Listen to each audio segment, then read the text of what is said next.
Баяғыда бір әйел өмір сүріпті.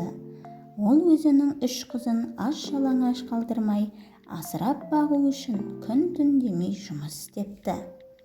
3 қыз қарлығаштай сыланып, айдай толысып, тез бой түзепті. Бірінен соң бірі тұрмысқа шығып, алысқа ұзатылыпты. Арада бірнеше жыл өтеді. Кәрі ана қатты ауырып, шикіл сары тиынды қыздарына жұмсайды. «Достым, оларға айтшы, тезірек жетсін» дейді. «Ой» деп күрсінеді үлкен қыз, тиыннен қайғылы хабарды естісімен. «Ой, мен қуана-қуана барар едім. Мына 2 шыланшынды тазалауым керек. 2 шыланшынды тазалауым керек дейсің бе? Өмір бақи солардан ажырамай қал» дейді тиын ашуланып. Шыланшындар кенеттен үстелдің үстінен атып тұрып, үлкен қызды ас үстінен түгел қоршап алады. Ол еденге құлап түседі де үйден үлкен тасбақа болып жылжып шыға береді. Тиын екінші қыздың есігін қағады. «Ой, мен қазір ақ шешеме жетіп барар едім. Қолым тимей жатқанын қарашы.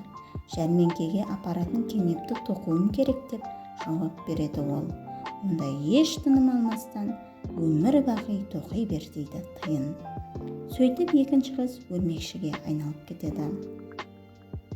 Ал кіші қыз тиын есігін қаққанда нан илеп жатыр екен.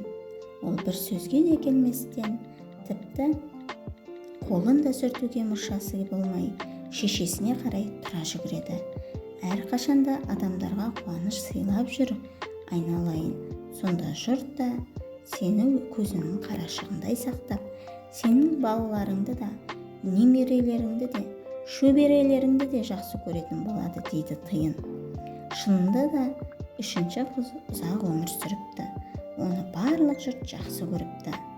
Ал ажал мәуіті жақындаған кезде алтын араға айналып кетіпті. Жаз бойы ара дамыл таппай адамдарға бал жинайды.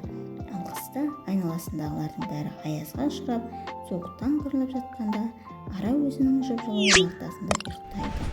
Ол оянған кезде тек қана бал мен қант жейді екен.